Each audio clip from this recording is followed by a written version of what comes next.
All right, as I promised last time, we're going to work on the lips. We got the nose pretty much where I would be able to work on it next time, or at least off camera. Right now I want to work on the lips, and I'm putting some of the flesh underneath the lips. Again, this is it's really not linear, it's more tone. So we're just going to address the tones that go there. The lips have always been the bane of most artists. It's very difficult to get them just right. You don't want to overdo them, you don't want to underplay them, so it's very tough to find that middle road, that harmonious little road that really most lips put you through. So we're going to do that. I see, and I don't like making them overly colorful. I don't like girls who wear tons and tons of makeup, lipstick, what have you. I think the nature's color is the best. So I'm going to start with that. It's a soft pink. And if you notice parts of it, there's lots of undertones of light. Very hard to capture the essence, which is basically what a lip entails. It's kind of a pink, and yet there's also tones of brown in there. Very hard to really capture the two of them in a harmonious little sweep. We'll try. This is cadmium red mixed with a little white, mixed with a little titanium white. Let's see what happens. I'm just going to put a basic tone in to begin with. I'm going to blend in a lot of the detail as I go. The fact that I did a lot of pencil behind it is going to help me. It's going to tell me which direction to go, which direction is going to be correct, which is not going to be correct. So I'm going to really just ladle in color over what I drew.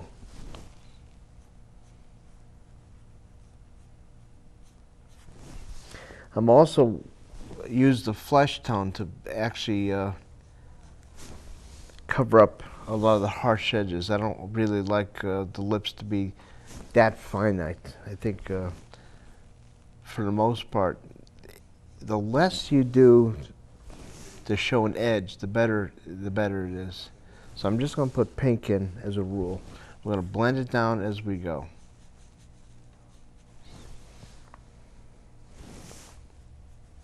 We'll do the top part first.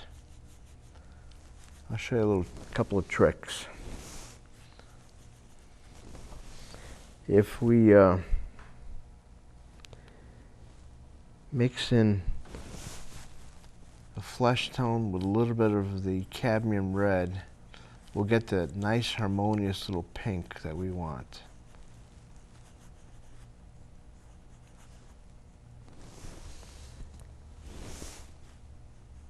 You notice I've been using the same brush for the whole procedure. It's a good brush because it comes to a nice fine tip, and yet I can be able to hold a lot of paint in it because it's a very thick brush. So it's a Princeton round. It comes to a nice tip. I really don't like to hawk a model or a brand, but this one's pretty good. Actually, it comes in many, you can buy many brands that have the same quality. This just happens to be a Princeton. I kind of like it. All right, let's say I just do half of this to show you what I'm talking about. The top part of the lip, there's always a little part that just curls. And we're going to do that. We're going to put a little curl right at the very edge. We're going to put a little white along with the pink. It's going to make it really pop out, just a nice curly effect. So I'll put that there. We're also going to take a brush and blend a lot of that. So in other words, it's not going to be a clear line of demarcation. It's going to be a kind of a blended line. Now, you can actually see that it's curling, because the rest of the flesh tone behind it, it's not going to be so obvious. We're going to put a little bit of flesh tone there. The white of the top part of the lips really going to curl. Let's get a little bit more of it.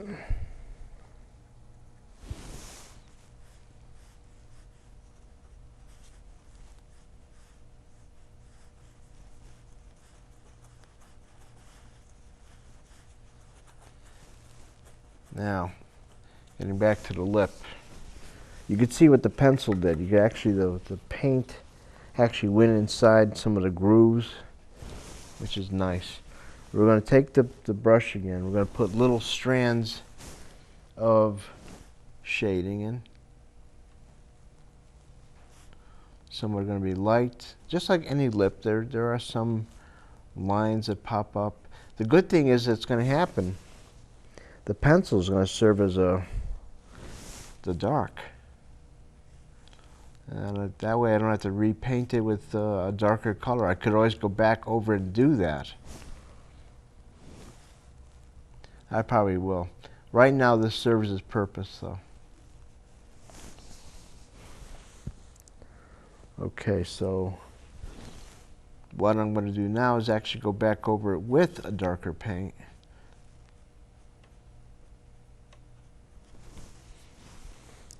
Let's see. I'm also going to draw the mouth in, just to show you what that entails. You're going to take a clean brush.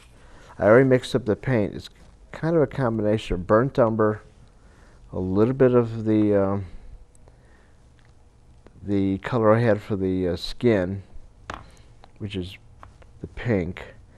I don't want it to be too dark, so I'm also going to put a little Payne's gray in there, because again, that's not black, it's just a little dark. So let's see what happens. I don't want it to be really dark. I want it to be almost kind of a dark red. So I'm mixing in a host of colors. I'm looking at the picture. You can almost see a hint of the teeth, which is basically what you want, just a hint. I think I want it just a tad redder. So I'm blending in all sorts of colors. A little bit of the Payne's gray, a little bit of burnt umber. It's not just one color, and I really don't like when people just use one color to do the whole purpose. This curls up just a bit.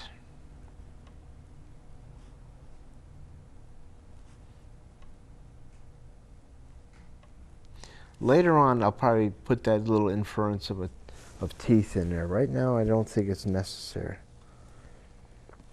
I will always put lots of other things along the way. But right now, that serves its purpose. A little bit more red towards the edges.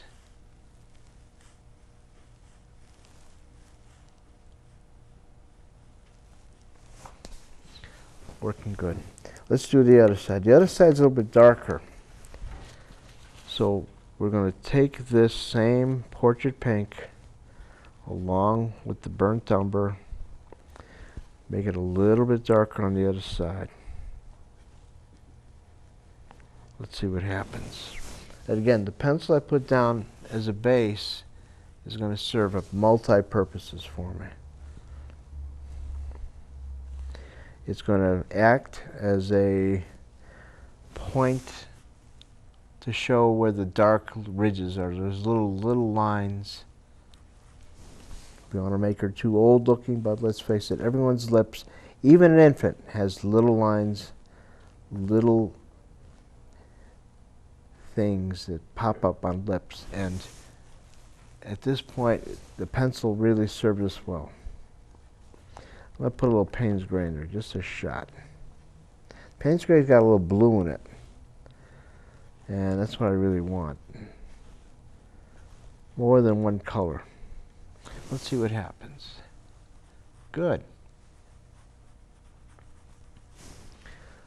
I'm going to take a good look at the picture, bring it down to here.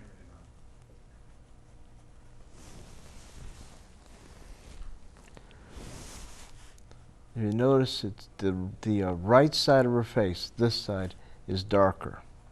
The shadow is more pronounced there. We're going to go back over this and really dull up some of the portrait pink in the lip. But right now I just want a nice even tone.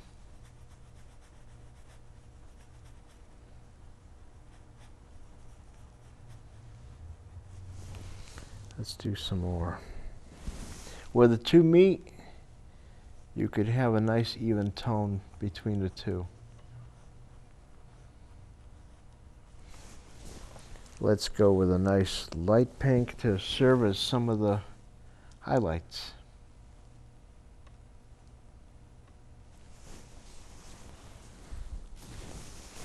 Yeah, let's do a couple more.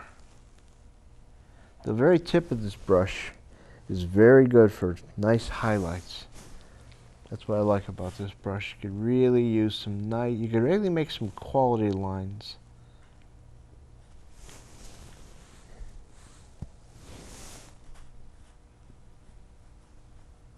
One brush does the entire painting. Is that amazing?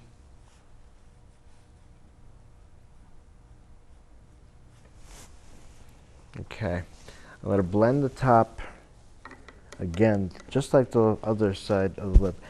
Perhaps this is not going to be as light.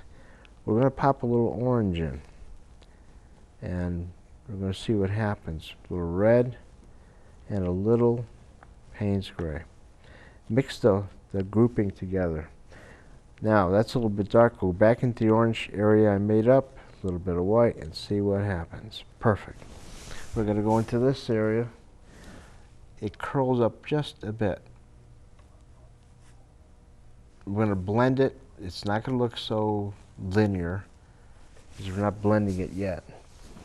We're going to blend this all the way further in.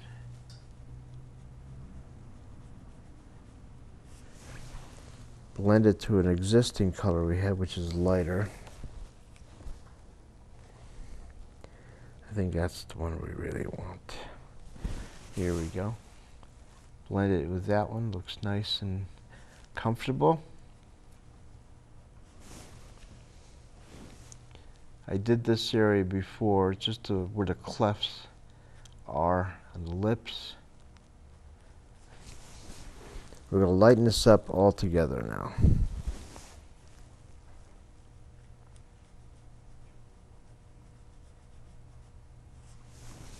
Lighten this up a bit.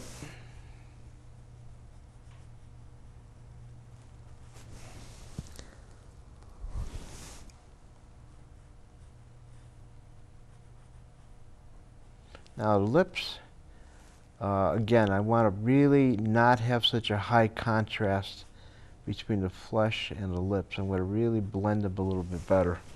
It's coming out good. So here we go. With a dry brush, just moist, I'm going to blend the two types of color we have here. So it forms a nice little agreement. It blends the two together. It actually serves a kind of a meeting ground. It makes the lips and the skin tone come to an agreement. Of course, when I get back to this later, I'm going to change this. But for right now, it does serve a purpose. It gives me a nice base from which I will be able to do further work. Also makes it look a rather too purplish. But not the end of the world. It's a good starting ground.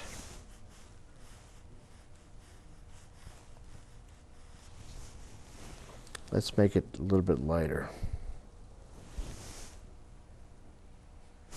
Too light.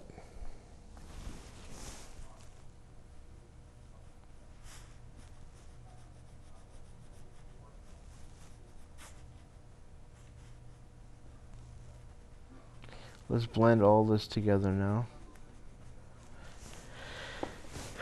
We're going to go back into the flesh tone under the lip. It's almost whitish. So we're going to take white, the flesh color, blend them all together until we have a nice harmonious little grouping. I'm going to make these all say hi, and they all look like one now. We're going to take all these colors and blend them nicely.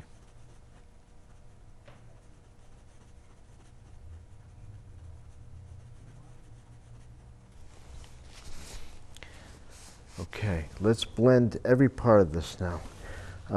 It's nice to have all these ingredients in, but it won't make sense till they blend. Up to that point, they all look like there's a war going on. Up to us to make this all look like it's not so combative, just a little bit of an agreement forming. And this is where we blend it. We could always use a dry brush, which is what we'll do. Nice dry brush between the two. I still like to have a little bit of a light tone, but we're going to bring it in so it doesn't look totally light. I'm going to blend this in, blend this in, blend this in. Take a wet brush, a little bit of color, do the same thing. Blend it in, so it's not so gosh darn tight. Now, having done this lip, and you'll probably look at it and say, gosh, that's awful purple. Only because it's a base. We're going to go back into that and really adjust the coloring, but it's a good base.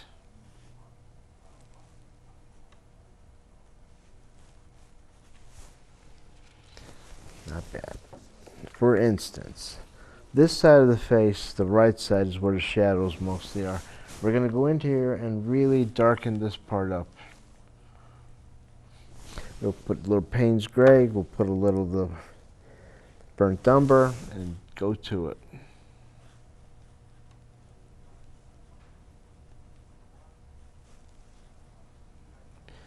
This lip looks purple, but once we put in the shading and make it all harmonious, it's not going to look so gosh darn bad. Now, here we go. We're going to actually put some light purple in. Pink, I'm sorry. That'll make a big difference. Here we go.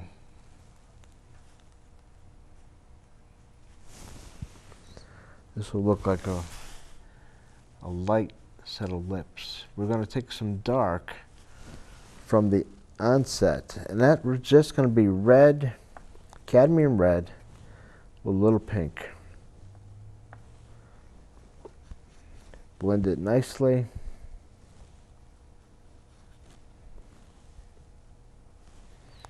See what happens.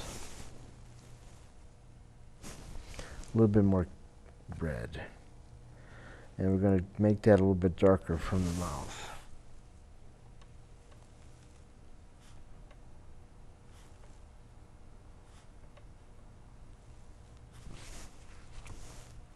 Notice I'm always drying off the brush.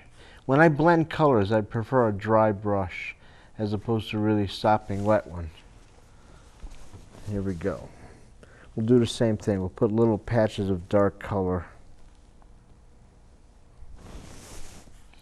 And I don't want that to be a perfectly even area underneath the mouth. I want it actually to climb up a bit.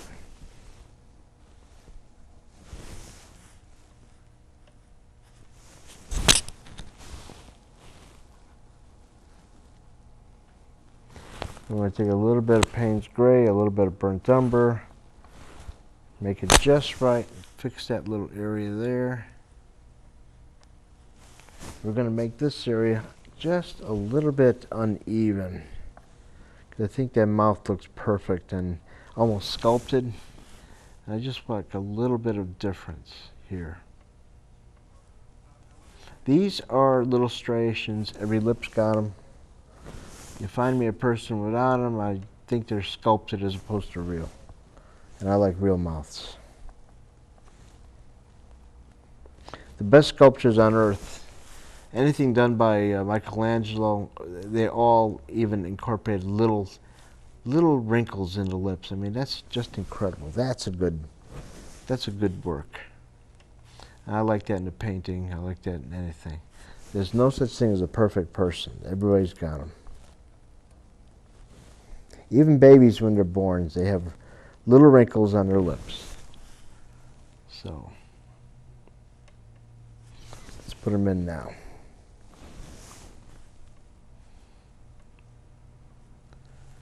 Put them in.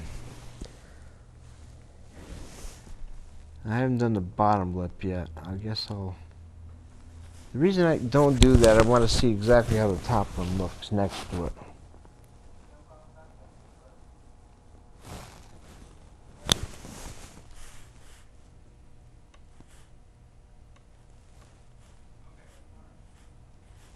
Well, let's see how that looks.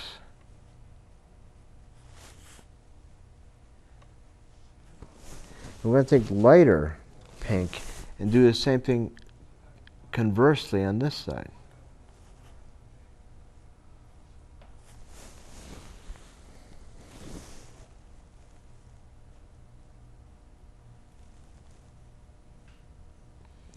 Adds for an interesting effect.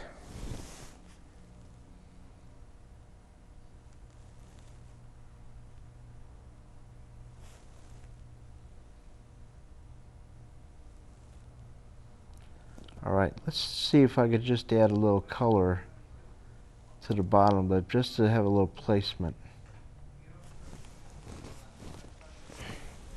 Let's see how that looks. The bottom lip, interesting about lips.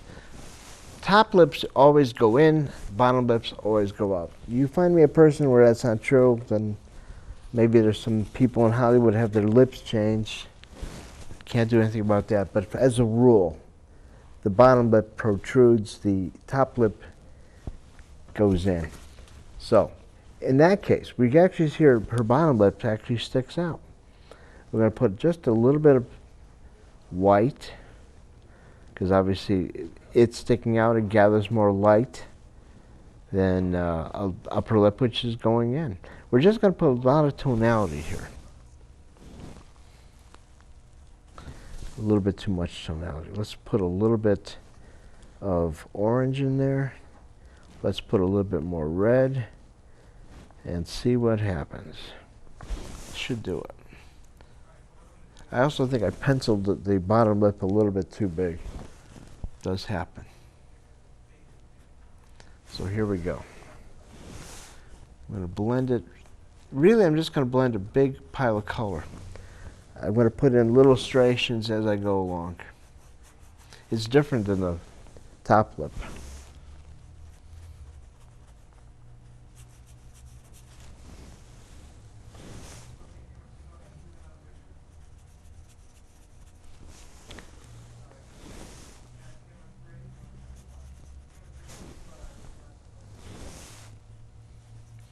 Again, it looks pretty much monotonous. I haven't put any bit of changes in this. It's all pretty much one flat color.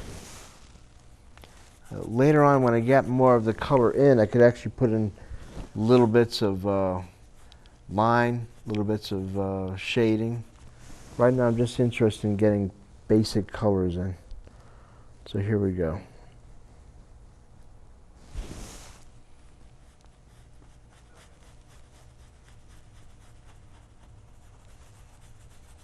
Now, having got that, it kind of looks like it's protruding, which is what I want. And you can see where the upper lip is going in. I think that's a little bit too dark, so I'm going to go in here with a lighter tone.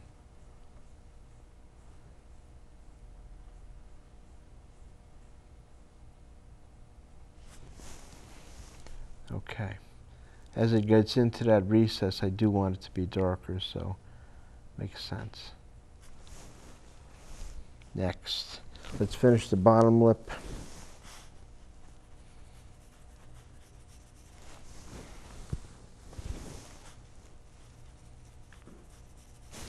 Here we go.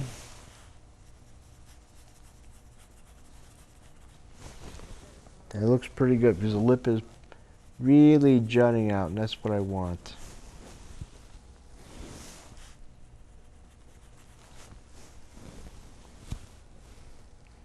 Later on, when I have more time I'll be able to actually do a lot more little finite stuff to the painting. Right now this is just basic colors, flesh tones, what have you.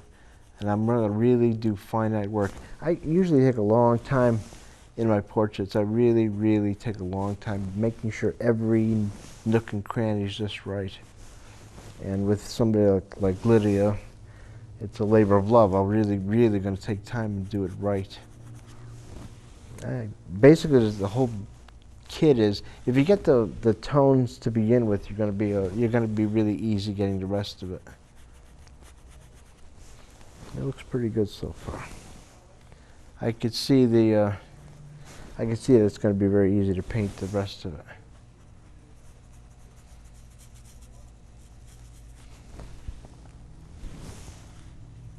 It's kind of funny, but every portrait I do, I find that even from the onset, I might not really be crazy about it, but I will eventually fall in love with it and work on it harder and harder and harder until I get to the point where I just begin to like it. Let me just do one more thing here. On the top, we're going to darken up just a bit of this and get this going. So it doesn't look like there's a big patch of white there, which is really hideous. There's a little dark cleft underneath. Let's get that going real quickly, just to show you. And it actually goes like this. That's coming out pretty good. I could see a good time with this one. Again, I think I have to work more on the upper lip a little bit, but I'm happy with the basic contents. And again, this is just the beginning of the portrait. There's so many more elements that enter into it. This is just the beginning. If I have this squared away, which I think I do, the rest of it's going to be pretty easy. The eyes, always the eyes are the anchor of any painting. If they come out good, then the rest of it's pretty easy. And her eyes came out good as far as I'm concerned. So I think next time I want to spend some time on hair. That's always been a bone of contention for a lot of people, and I have a lot of good things for hair. So in closing, a lot more shadow on that side. The lips are pretty good. We got that going. Hope to actually show you how to do hair next time. Really can't see much point in going any further with this because the next areas are going to be difficult, and I think it's coming out pretty good right now. That's it. All right. Well, thank you very much. I hope to see you again next time.